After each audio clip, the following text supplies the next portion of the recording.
आप सभी को राम राम प्रणाम। आपका दोस्त रजनीश राज। दोस्तों, आज आपके बीच एक कमाल का कहानी लेके आए हैं। और सवाल ये है कि अक्सर जब हमारे पेरेंट्स, गार्जियन, माँ बाप बच्चे को जब डांटते हैं तो उसको लगता है, जो बच्चे को जो लगता है जो मेरे माँ बाप हैं वो अपने लिए डांट रहे हैं। ऐसा नहीं होता है। चाहे जो भी हो, या हमारा सीनियर हो, अपलाइन हो, जो भी हो। इसी के ऊपर आपको मैं आज बताना चाहूँगा। एक बाप का दो बेटा था। एक का नाम था रामलाल और एक का नाम था श्यामलाल। उसका पिता जो था वो शराबी था।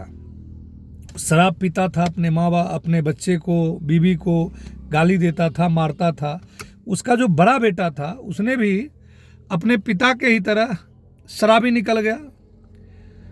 उसका भी शादी विवाह हो गया। वो अभी शराब पीता था, बीवी को गाली देता था, शाम को आता था, बर्तन बासन चूल्हा चौका तोड़ फोड़ कर देता था। और उसका छोटा बेटा जो था श्यामलाल, उसका बाप ने सोचा कि अगर हम भी शराबी हैं, ये भी शराबी है और ये भी हो जाएगा, तो उसको क्या किया, गाली देना शुरुआत किया, मारना शुरुआत किया। और उसको बोला, जो तुझे पैसा कमाना होगा, जाओ घर में, जब तक पैसा नहीं कमाओगे खाना पीना नहीं मिलेगा। वो गया 50 रुपया कमा के आया, और जब कमा के आया तो 25 रुपया का उसका पिता दारू पी गया और 25 रुपया का उसके घर में खाना पीना के लिए दे दिया उसकी माँ। फिर कुछ दिन हो गया, बोला 50 रुपया से काम चलने वाला नहीं है, 100 रुपया कमाना पड़ेगा। फिर वो गया 100 रुपया कमाया।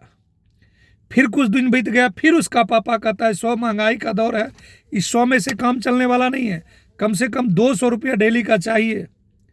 फिर वह लड़का 200 रुपया कमाया। उसका पिताजी 200 में 100 का शराब पी गया और 100 रुपया अपने घर के खर्चे के लिए दे दिया। फिर उसका पिता बोलता है 200 से भी नहीं चाहिए, 300 चाहिए, नहीं तो तुझे खाना पीना नहीं मिलेगा। वह लड़का फिर गया, उदास हदास मेहनत किया, 300 रुपया कमाया। वह लड़का सोचता था, आखिर बड़े भैया को दारू पिलाते हैं, गाली कुछ नहीं करते और मुझे गालियां देते हैं, डांटते हैं। फिर एक दिन उसका पिता बोला, कम से कम 500 रुपया डेली चाहिए, तभी तुझे इस घर में रहने को मिलेगा और खाने को मिलेगा, अंता नहीं मिलेगा। वह लड़का गया, फिर से मेहनत किया, 500 रुपया कमाया। लेकिन उसके मन में एक सवाल आया, क्योंकि मैं 300 कमा रहा हूं तो 100 रुपया का दारू पी जा रहे हैं और 200 रुपया घर के खर्चे, 500 रुपया कमा रहा हूं और हम ही को गाली दे रहे। कोई गलत व्यक्ति ने उसे गलत सलाह दे दिया। बोला, ऐसा क्यों नहीं करते हो, तुम अपने बाप को ही मार डालो, जो तुझे रोज रोज का झंझट ही खत्म हो जाएगा। वह लड़का गया और 500 से ज़्यादा कमाया। और उसने सोचा, आज मैं एक चाकू खरीदूंगा और सुबह सुबह जब पिताजी सो के जगेगा तो उसके पीठ पीछे मार दूंगा और ना रहेगी बांस, ना बजेगी बांसुरी। दोस्तों, वो लड़का मेहनत किया, 500 रुपया कमाया, 500 रुपया कमा के ला के दिया अपने पिताजी को। उसके पिताजी ने 200 का दारू पी गया और 300 रुपया घर में दे दिया। अब सुबह हुआ लड़का पिताजी को जगने से पहले दरवाजे पे खड़ा था और खड़ा होकर सोच रहा था, जैसे पिताजी बाहर आएंगे वैसे मैं चाकू मार दूंगा और आज कहानी खत्म हो जाएगी, ना रहेगी बांस, ना बजेगी बांसुरी। उसकी माँ अपने पति से पूछ रहे थे, उसके पिताजी से, जी एक बात बताइए, रामलाल को आप बैठा के दारू पिलाते हैं, शराब पिलाते हैं और श्यामलाल को आप गाली देते हैं, बेटा जवान हो गया, ऐसा ना हो कोई गलत कदम उठा ले तो फिर क्या करिएगा।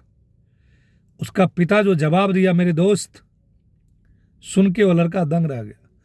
उसका पिता बोला, अगर श्यामलाल मुझे आज मार भी देगा ना तो मुझे इस बात का फर्क नहीं पड़ता है उसने मुझे मार दिया, क्योंकि अगर आज श्यामलाल मुझे मार भी देगा तो हमें इस बात का गर्व होगा जो मेरे गाली और मेरे बात की वजह से श्यामलाल 500 रुपया कमाने लायक बन गया है। और मैं मर भी जाऊंगा ना तो मुझे सुकून होगा जो मैंने श्यामलाल को 500 रुपया कमाने लायक बना दिया और रामलाल को कोई फूटी कौड़ी भीख नहीं देगा।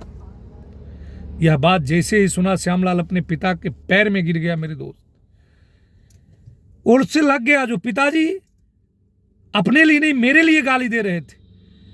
अक्सर कोई व्यक्ति आपको कोई सही मार्गदर्शन दे रहा है या डांट रहा है तो अपने लिए नहीं, आपके लिए कर रहा है। चाहे आप पढ़ाई करो, चाहे आप जिस काम को कर रहे हो, आप अपने लक्ष्य के लिए, अपने सपने के लिए, वो आपके लिए कर रहा है। लेकिन लोगों को लगता है यार वो मुझे डांट रहा है, ऐसा नहीं है।